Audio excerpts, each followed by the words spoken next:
Zoom bombings. All of a sudden, they're bombing us like almost every day, and it's horrific. A new trend results in tightening protocols. Warning. Skunks, raccoons, fox, other species that carry virus. So we should consider all of them an exposure. A bat tests positive for rabies.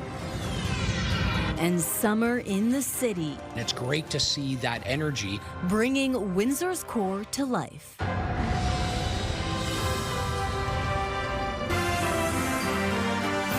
CTV News with Stefanie Masotti.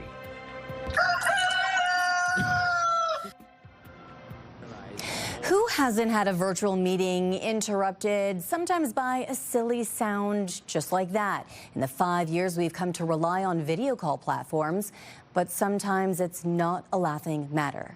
Ontario now is restricting your access to courtrooms because of a recent increase in Zoom bombings.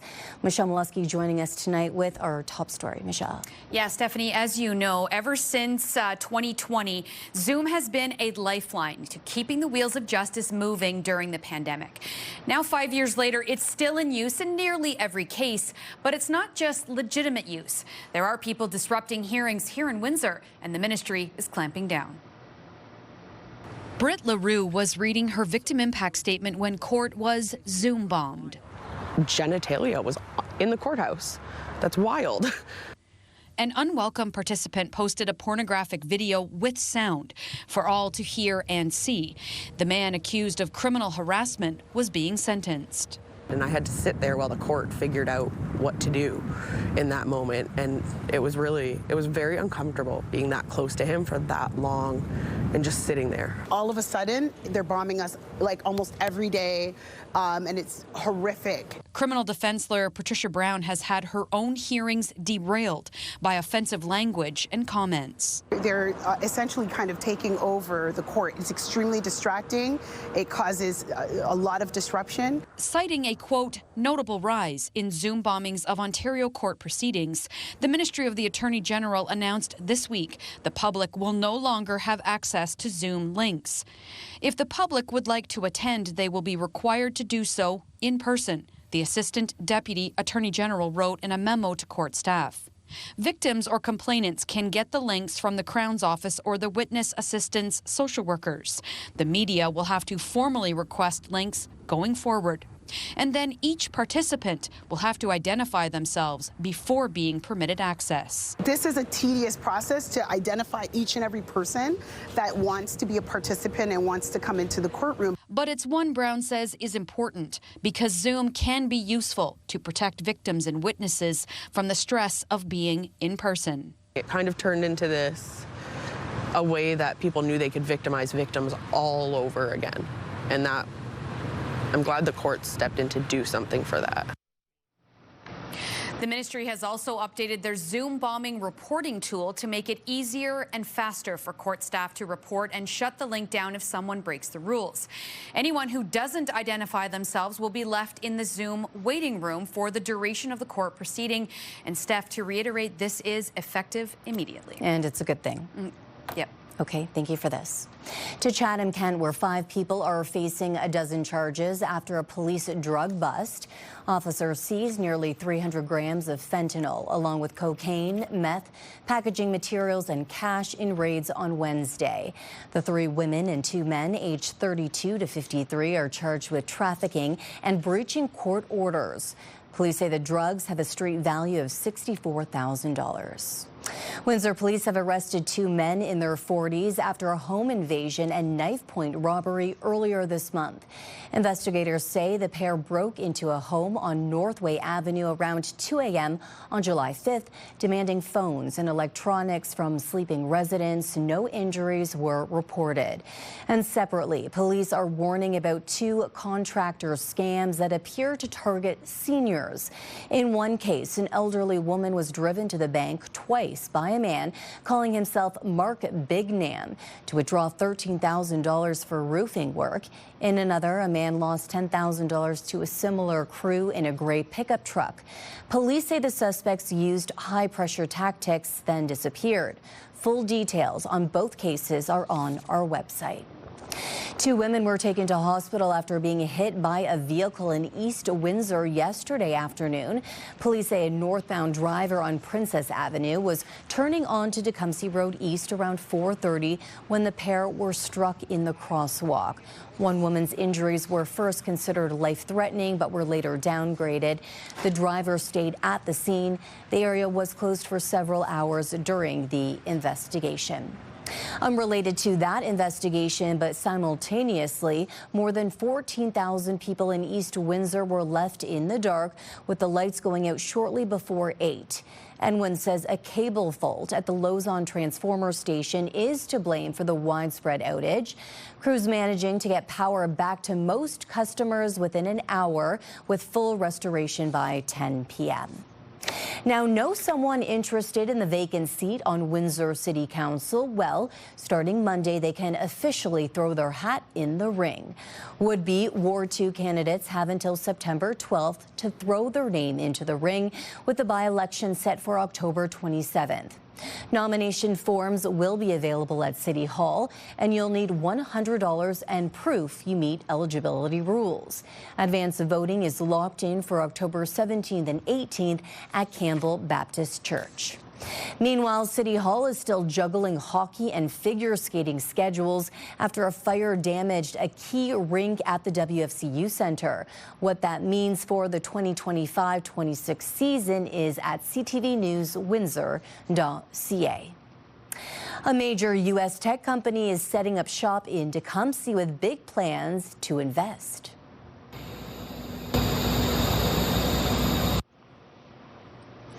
Convoy Technologies just opened a new $17 million manufacturing hub in Oldcastle. The company makes high-tech safety gear for trucks and heavy equipment and plans to grow fast, hiring up to 50 people and rolling out new products from right here in Windsor, Essex. We believe a lot of what's going on right now is both the Canadian side and the United States side are positioning themselves for the renegotiation of the trade agreement that will happen next year. And so, my advice to anyone is don't worry too much about the headlines, focus on your business, and that's what we're doing here. If you and your convoy are headed out camping or spending time outdoors this weekend, health officials say keep an eye out for wildlife, particularly bats. One in Chatham-Kent just tested positive for rabies, and there's a warning out for Windsor, Essex as well. CTV's Chris Campbell has the details for us tonight. Chris. Yes, Stefanie. While bats play a vital role in our ecosystem, experts say people need to be careful when they come too close. The risk of rabies is low, but it can be deadly if left untreated. It's not unusual to spot a bat on a warm summer night, but if you find one behaving oddly, don't get too close. This disease is 100% preventable. Chatham-Kent Public Health says a bat recently tested positive for rabies, prompting a warning to steer clear of stray or aggressive animals, especially those acting unusually tame or sick. At the same time, the Windsor-Essex County Health Unit is also asking the public to report any contact, bites or scratches with a bat, no matter how small. We know that rabies is circulating in wildlife in our region and in Ontario. We know that bats carry the virus. We know that skunks, raccoons, fox, and other species carry virus. So we should consider all of them an exposure, a potential exposure for humans, and make sure that we are away from the wildlife. Medical Officer of Health Dr. Mehdi Alouche says if you're bitten or scratched by a bat or any unfamiliar animal, you should seek medical help immediately. We haven't had a human case for decades, and that shows the importance of awareness of our population, of our community, that when they are exposed, they reach out for help. This weekend, Point Pelee National Park is taking a different approach with a celebration of these flying mammals. People shouldn't be scared of bats because they're part of a natural, healthy ecosystem. So when you see a great blue heron, you don't get freaked out. That's just an animal that lives in your world. Bats are like that. CTV's own science and technology specialist Dan Riskin is hosting The Wonderful World of Bats Saturday evening, highlighting their importance in nature from pollination to pest control. If you see bats flying around, you're not in any danger at all. If you touch a bat, you're vulnerable to rabies, because if the bat does have the disease, that's how you're going to get it. It's either going to scratch you or bite you. Even the smallest little bite can pass on the virus. Public health officials say bats should be respected and protected, but never handled with bare hands. If you or your pet has any contact with a bat or you find one inside your home, health officials urge you to call your local public health unit right away.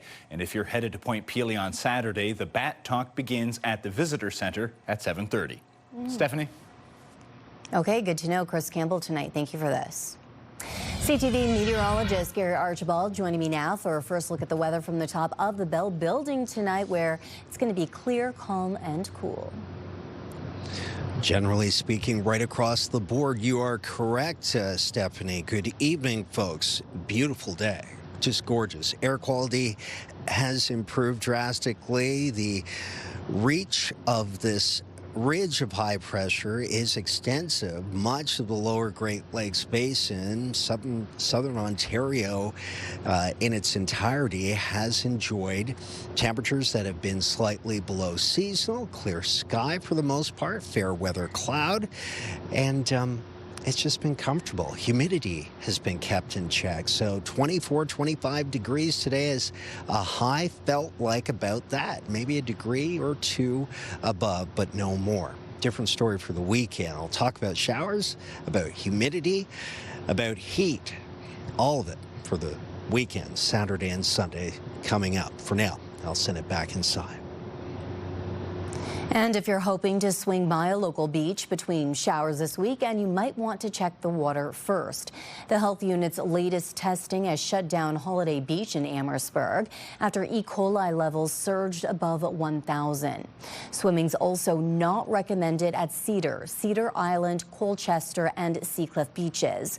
But they are other safer options, with Lakeview Park West and Lakeshore and Point Pelee Northwest getting the green light.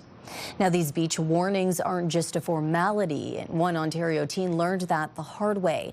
After a quick dip to cool off, she landed in hospital with a serious E. coli infection. CTV's Adrian Gabriel shows just how dangerous contaminated water can be. A red flag risk. The worst temperatures for E. coli are right what we're seeing now, 30 degrees to 35 degrees.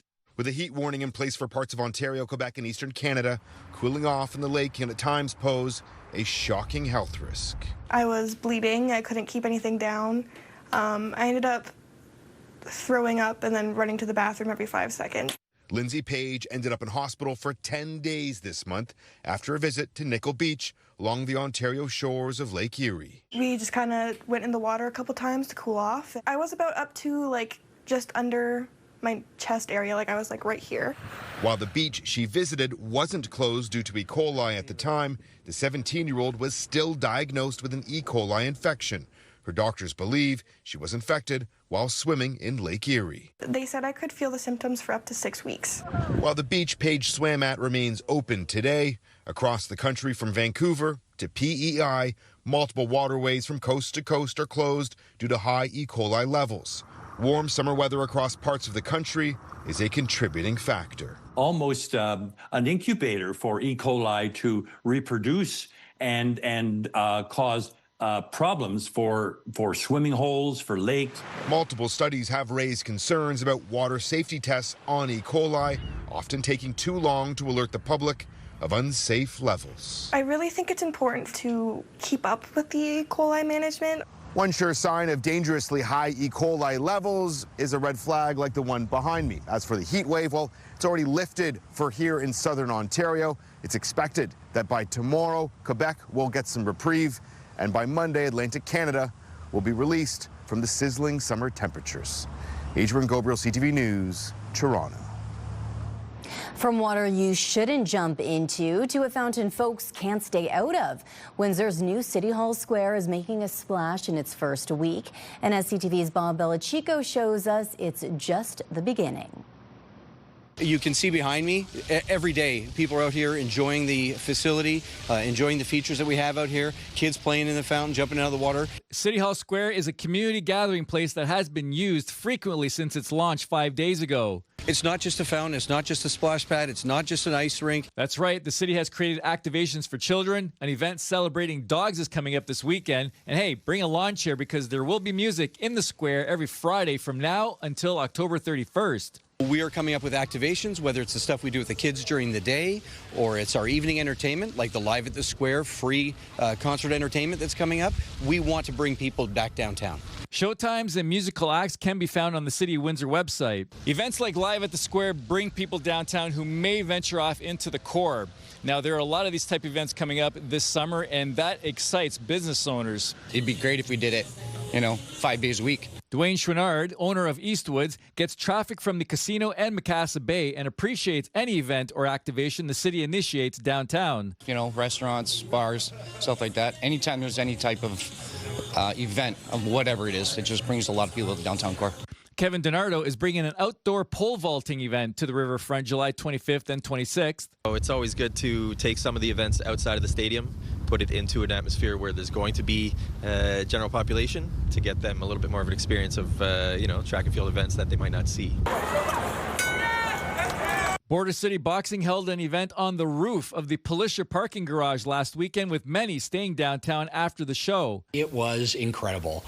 And, it's events like that that just change people's perception about downtown. Bob Belichico, CTV News. With all these things to do, we're wondering, will you visit downtown Windsor this summer? Go to our website to cast your vote, ctvnewswindsor.ca. Yesterday, we asked, should encampments be allowed on municipal property? About 600 people voted, 78% say no. Now, yesterday, we introduced you to a Bell River couple who were told their home needs to be stripped down and repaired at a cost they say could hit $1 million. They say they've already taken out a second mortgage, but they've run out of money to do the work. They've asked the builder and a non-profit for help, but say the support they've gotten so far hasn't gone far enough. Michael and Suzanne Baudouin say they wish they requested their own home inspection before purchasing this new construction home in Bell River, but say due to the hot housing market, they were advised by their real estate agent against it. We were told we were protected by Tarion, which we learned very hard that if a home inspector would have come through here, they would have noticed things right away that we did question but didn't know better. After hiring an independent engineer and home builder from Sarnia, they have learned repairs to water damage, moisture and mold in their 2,500 square foot home may cost them upwards of $1 million. They moved in 2016 and filed a claim with Tarion, a not-for-profit consumer protection organization established by the Ontario government.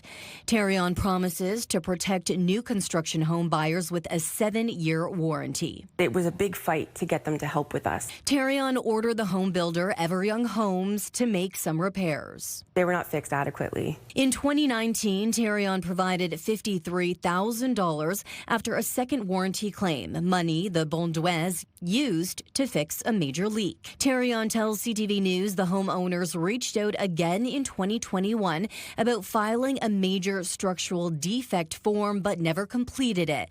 The Baudouins say they were told the issue didn't qualify. They've since filed a lawsuit against the home builder, but Everyoung Homes declined to comment, citing ongoing litigation. The 7-year warranty has now expired, but Tarion tells CTV News, we encourage the homeowners to file a further warranty form with us. It is possible that Tarion may be able to engage the builder in trying to find a resolution, as we have seen in other cases where the warranty has expired. The Baudouins also requested the role of building inspectors from the municipality of Lakeshore, who are required by the Ontario Building Code to give their stamp of approval during each stage of construction.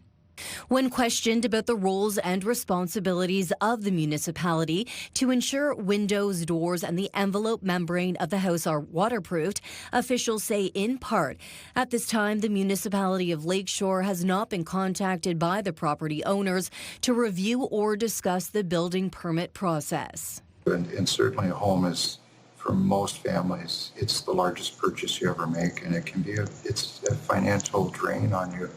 John Ravel is the chief building inspector at the City of Windsor. There's air barrier tie-back wrap that goes on the exterior of the home, and then there's flashing, and then there's taping of the seams that all help prevent water intrusion into a home. These are all required under the Ontario Building Code. The inspector reviews for these systems to ensure that they're in place during construction. Ravel says building inspections are periodic spot checks, not exhaustive reviews. But he says this wasn't always the case.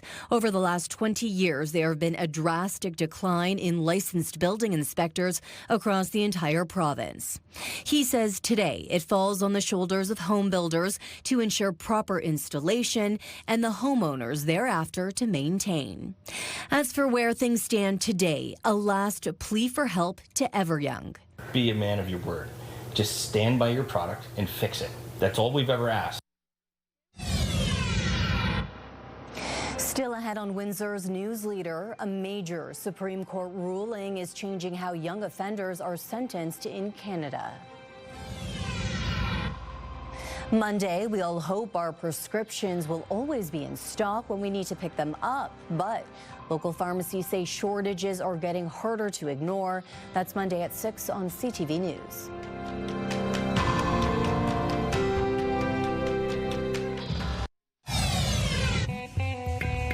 Start your day with the latest local news.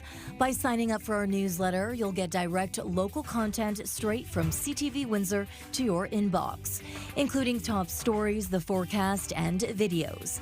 You can sign up at ctvnewswindsor.ca.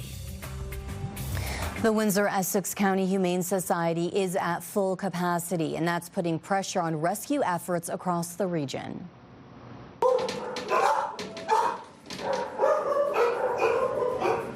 The shelter, a safe haven for animals in need, is now housing around 450 animals. It's a number staff say isn't unusual for this time of year, but it does bring challenges. So they're adapting, making room for the animals already there and the ones still to come this summer. What we want the public to remember is, hey, if you're looking for an animal to join your family, adopt, don't shop, come and look and see what we have. Lots of cats, lots of kittens. We're working with PetSmart this week for an adoption promotion, so we've got a lot of kittens available there. But other things the public can do is just recognize that if you need to surrender an animal or bring an animal in, to call and book an appointment first. A tragic scene at a boat dock just east of Toronto after a small plane crashed into Lake Scugog. Police in Durham Region say a teenager was struck and killed when the plane came down at around 12:25 p.m. The pilot and a passenger were taken to hospital with minor injuries. The cause of the crash isn't known. The Transportation Safety Board is now investigating. Further north in Huntsville, Ontario, Premier Doug Ford is set to host the country's top political leaders as tensions with the U.S. set the stage for a high-stakes First Ministers meeting. Ford will welcome Prime Minister Mark Carney and his provincial counterparts next Tuesday. Carney added the stop to his schedule after U.S. President Donald Trump threatened a 35% tariff on Canadian goods that don't align with CUSMA starting August 1st. From the political arena to the courts, a new Supreme Court ruling is raising the bar for adult sentences in youth cases. The Supreme Court now says prosecutors must prove beyond a reasonable doubt that a youth has the developmental age and moral judgment of an adult. Under the Youth Criminal Justice Act, young people are considered to have diminished moral culpability. Stateside, Trump has ordered the release of more documents related to late sex offender Jeffrey Epstein as he faces more pressure for transparency. The U.S. president says he has asked his attorney general to publish grand jury testimony subject to court approval. Now, this comes as the Wall Street Journal reports a note with the president's name was sent to Epstein for his 50th birthday in 2003, which Trump denies.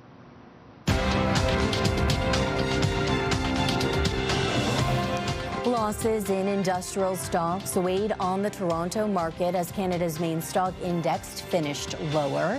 In Toronto, the TSX lost 73 points. In New York, the Dow fell 142. The Nasdaq added 10. The Canadian dollar gained almost a fifth of a cent. On commodity markets, gold added $13 an ounce and oil dropped 18 cents a barrel. The veins really aren't doing their job. Swollen ankles and bruised hands. The White House says it's no big deal.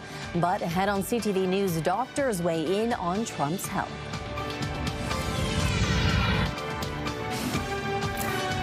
Let's look at our CTV News weather snapshot. Thank you, Cherie, for sending in this image. Beautiful capture there.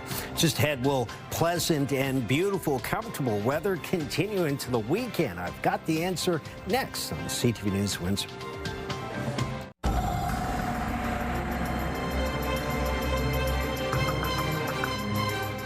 Beautiful blue sky, but still quite breezy out there. Gary joins me again for an extended look.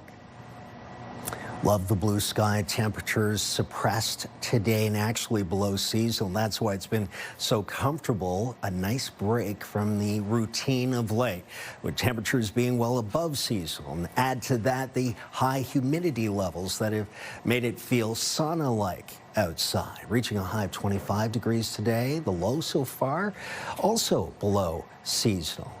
Normally closer to 18. We were about 14.5 degrees Celsius before dawn this morning. We're holding at 23. Beautiful conditions, mostly clear. That's 73 degrees Fahrenheit, by the way, 22 or 72 Fahrenheit in Chatham-Kent.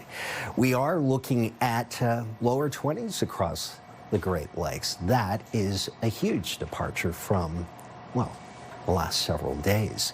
The prairies are warming up. Now, we will see a warm up with a good southwesterly and westerly flow at the surface tomorrow afternoon. More on that in just a second. Ridge of high pressure for now is keeping things clear across the lower Great Lakes. The worst case scenario is that a cold front will sweep towards tomorrow afternoon, eliciting or being the trigger for some showers and thunderstorms draped right across Michigan, working west to east towards southern Ontario and beyond. So the breakdown works out for tonight. Well, generally speaking, pleasant, fair, quiet, and calm. The wind's actually dying down. It will be a beautiful starry night for stargazers such as myself. Take advantage. Tomorrow morning, patchy fog, and then increasing cloudiness around noon through the afternoon, with a good chance of seeing a shower and or thunder shower moving through. Speaking of wet weather, it continues for Sunday. High of 26, morning showers. The afternoon feels like 31. By the way, tomorrow afternoon will not just be warm, 29 for the high, but it will feel like about 37 at peak. So today's cooler air short-lived in our vicinity. Monday, looking at sunshine, 26. Fair and warmer still Tuesday, up to 28. Then low 30s Wednesday, Thursday, and cloudy for the most part. Showers a week from now, and 28. This weekend could be hit and miss for some rain, so keep the umbrella nearby. Lifetime, brought to you by Safeguard Medical Alert Systems. Is Donald Trump's diagnosis a big deal? We learned yesterday ultrasounds show the U.S. president has a vein condition that caused swelling in his legs. The White House says it's common at his age, but what do doctors say? Here's CNN reporter Amy Kiley. It's basically not alarming information, and it's not surprising. President Donald Trump has chronic venous insufficiency, according to the White House. The press secretary says that's why his ankles sometimes look swollen. The veins really aren't doing their job. They're not returning the blood back to the heart, and that's why you see swelling. Doctors say the condition isn't overly concerning, so long as it doesn't lead to or indicate more serious issues. The White House says Trump's medical team tested for those extensively. All results were within normal limits. Experts say Trump's age is a risk factor. He turns 80 next year and is set to become the nation's oldest sitting president in history at the end of this term. If a person is older, a person is overweight, if a person is sitting or standing for prolonged amounts of time, you can get chronic venous insufficiency. Medication is a possible treatment, but doctors recommend lifestyle changes, elevation of the legs, and compression socks. You're just basically trying to move that fluid up. The White House also acknowledges bruising on Trump's hand. Health analysts say it's probably unrelated and unconcerning. The most likely cause, I think, is exactly what the White House said. Irritating the hand over and over again, especially in someone who's on blood thinners, it can lead to a hand looking like that. I'm Amy Kiley reporting. A heads up for travelers who rely on service animals. There's a big difference between emotional support pets and certified service dogs. And if an airline isn't convinced your dog's properly trained, it can ground them. CTV's Pat Foran has the story. I need Simon. Ian and Jeannie Holland of Bob Cajun were planning a dream trip to France. Ian has been with his service dog Simon for the past 7 years and says he helps him with several mental health issues he deals with on a daily basis. He helps me function. He means everything to me. He helps me navigate the day. To make sure Simon could go on their trip, the couple took online service dog training courses and got a note from their doctor saying Simon was required for a medical condition. But they were surprised when Air Canada said online certification wasn't good enough and Simon would have to stay home. It's going to be difficult too because Ian hasn't been without Simon in the 7 years, not one day, not one night. When we reached out to Air Canada, a spokesperson said, the customer used an online training company to certify a service dog. We do not recognize owner-trained dogs as properly certified. He's been with me since day one. Patrick Nguyen of Mississauga has undergone several serious operations and also has mental health issues. He has a trip planned for Vancouver this September and was going to take his service dog Noodle with him. He does remind me to take my medications every day. He's everything to me. Like he's my baby. He's basically my son. Nguyen also did online courses for service dog training, but Porter Airlines informed him it doesn't recognize the courses.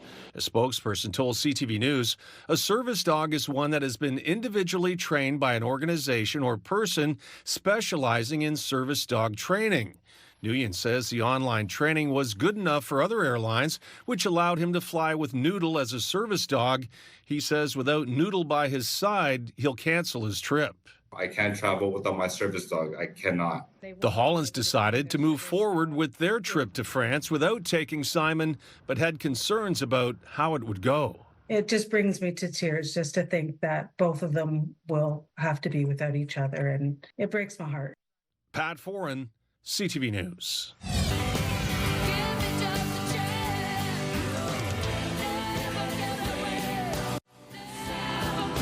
Coming up on Windsor's News Leader, they say you can never break the chain, but could they really be getting back together?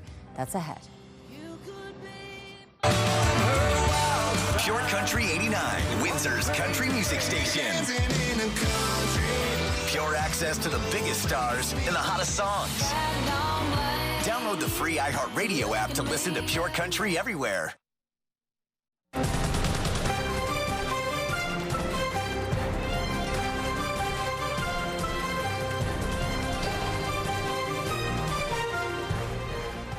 Friday means it's time to get gardening in our weekly segment featuring meteorologist Gary Archibald.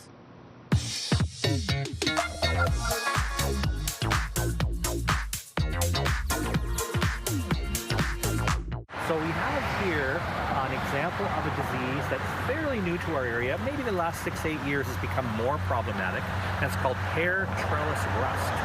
And it is a pest of ornamental pears as well as for edible pears. And this disorder can be quite debilitating to our trees. You can kind of see there how those little golden spots are infecting the leaves, but also the leaves will turn black, yellowish as well. Leaf drop will occur. And in time, this weakens a tree and can actually cause the death of a tree. So it is something that's difficult to control. We can try to use some dormant oils ahead of time. That's done before the leaves even come out. But during the season, we could use some copper-based sprays. That's about all we have to help control it.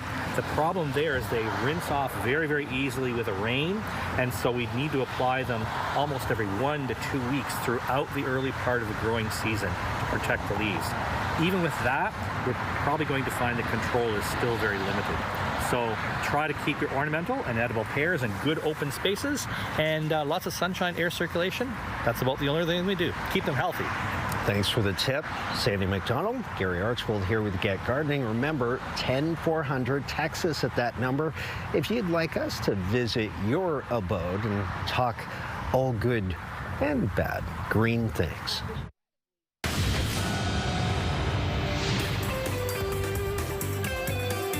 Fleetwood Mac reunion rumors have fans in a frenzy.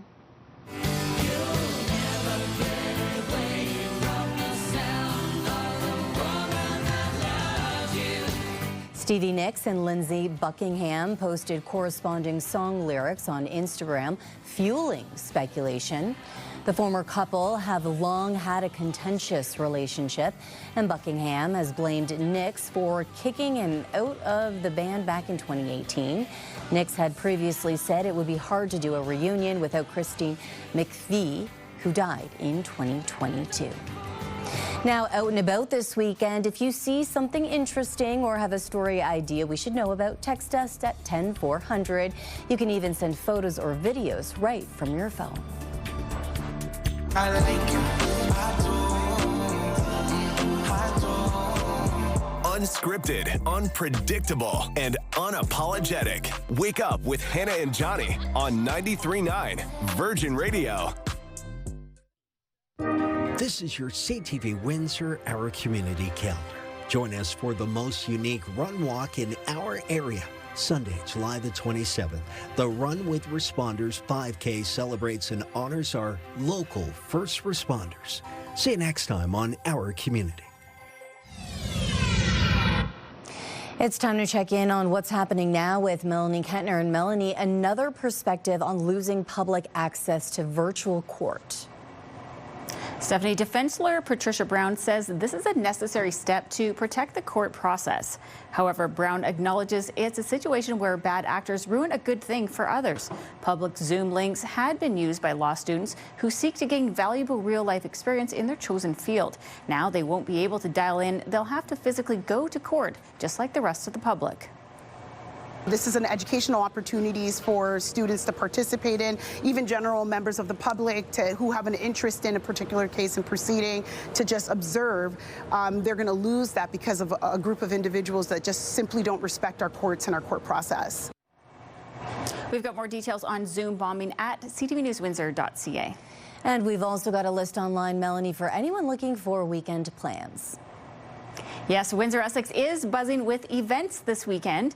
Comedian Gabriel Fluffy Iglesias is at Caesars Windsor tonight. Other highlights include the Amherstburg Art Crawl, Windsor Cocktail Festival, and Wolfhead's 80s Summer Bash. Sounds like a great time. You can email your event to ctvwindsorweb at bellmedia.ca to be featured in our list. And in our social spotlight tonight, an update to a trending kiss cam video we showed you yesterday from a Coldplay concert. Oh, look at these two. All right, come on, you're okay? Oh, what? Either they're having an affair or they're just very shy. So that video has now racked up millions of views. The couple was later identified as astronomer CEO Andy Byron and the company's head of HR, Kristen Cabot. Byron is reportedly married with 2 children. Astronomer said in a post on X that its board has launched a formal investigation and they are now apparently on leave. It must be an extremely challenging time for their spouses and children at this time. Yeah, it definitely seems like a sticky situation. Yeah, okay, thank you, Melanie. And that's what's happening now. Switching gears, nobody likes their scrambled eggs like they were prepared Wednesday in Pennsylvania. Listen to this.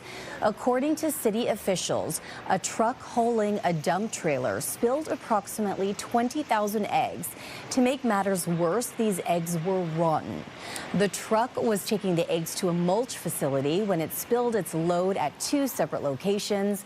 And according to crews on the scene, the recent storms led to rain collecting in the open dump trailer, causing the eggs to float, and then they sloshed off the trailer and onto the road. Public Works crews were brought in along with hazmat to ensure the egg spill doesn't impact the nearby Conestoga River.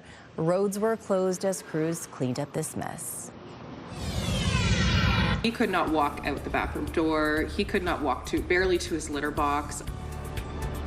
Still ahead, from 43-pound feline to poster child for portion control, how one 4-legged fitfluencer is inspiring a movement.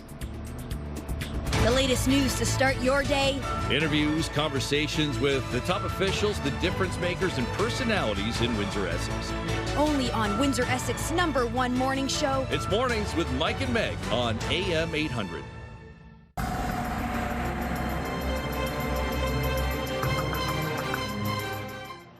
A beautiful shot there. Definitely some relief today, Gary. Yes, I was waxing poetic as I strolled through the grasses, enjoying such a beautiful day. I mean, literally, you could do anything outside today without any complaint. Golf, play frisbee down by the beach, whatever it is. It was gorgeous. Tomorrow's a different story as we take a look at our 7-day forecast, courtesy of Sal's Heating and Cooling, calling for some AM fog to dissipate, increasing cloudiness through the afternoon, a good chance of seeing showers and or thunderstorm activity. More showers for Sunday. We'll go from 29-ish to 26 over the 2 days. Humidity will make it feel warmer. Monday, sunny, 26. And then upper 20s, low 30s from Tuesday through to Thursday, Friday of next week. Tomorrow could feel like 37. So very big departure from a cool, almost late summer-like day. Okay, well, no major concerns with air quality, but that is a topic, Ricardo, you are working on for tonight. Yeah, it's something that we've been in and out of here in Windsor, Essex, is some of those air quality concerns, and we're getting a look at what the rest of the summer might look like. Officials are projecting conditions will remain ripe for more wildfires, particularly in the west, and that's creating greater air quality concerns in those affected communities, but also here in Windsor, Essex, as the smoke, of course, drifts right across the continent. We'll hear from federal officials and how they're ready to respond. We've got those details and more on the way tonight at 11. Steph. Okay, thank you. And finally tonight, a cat from Ottawa is being hailed as a weight loss icon. Though he probably just wanted to fit through a doorway, Biggie Smalls, once 43 pounds of fluff and regret, has slimmed down significantly, and his transformation is now inspiring a rescue mission for other cats who might not fit the perfect body type. CTV's Peter Sperling reports. Biggie Smalls came by his first name, honestly. He was 4 times the size of the average cat. A year and a half ago, Biggie captured the world's attention. You can do it. Weighing in at 43 pounds. Look at you. And while he is still big, his last name no longer seems so quite ironic. He weighs just over 26 now, and he's lost 16 pounds since he's came into care. Christine Sagan rescued Biggie Smalls, helping him to lose weight. So I was initially fostering him, and he could not walk out the bathroom door. He could not walk barely to his litter box. All of his food and things had to be brought to him. With a goal of shedding even more, he already feels better. He is so confident, so bright, and he's just a lot of fun. And that weight loss journey, inspiring. We're in the Big House Sanctuary and Rehab. It's our garage converted into a sanctuary space for overweight cats. Launching a not-for-profit animal rescue for overweight cats. When we got Biggie, we got so many shelters that reached out saying, do you know any rescues or places that we can send these severely, extremely overweight cats? And there was nothing in the world I could find. And then I thought, why not try to create something like this? So she created this with a goal of giving cats an extra life. There's Kilo. He's 27 pounds, here only a week so far. 14-year-old Maple, now just under 20 pounds. And Cookie, who who is ready for adoption. Each of these felines has his or her own story as to how they got to be plus-sized, but now they're on a path to a healthier cat lifestyle. We meet all their medical needs, what medications, surgeries, things they need, and then they're ready for adoption and those barriers are dropped. So people are more open to taking on one of these cats. There are 5 cats here now, with more on the way, all getting a second chance thanks to Biggie Smalls. For us, giving other cats that chance just makes my heart super happy. Peter Sperling, CTV News. I would love to hear a little bit more details. Is it portion control? Is it more exercise? What's the secret? I mean, yes, she didn't reveal it. More moving. It's that wheel. You saw that wheel. You just got to go round and around and around, and the LBs just, they fade away. Yeah. Cat Pilates, right? Yes. While stretching and running around.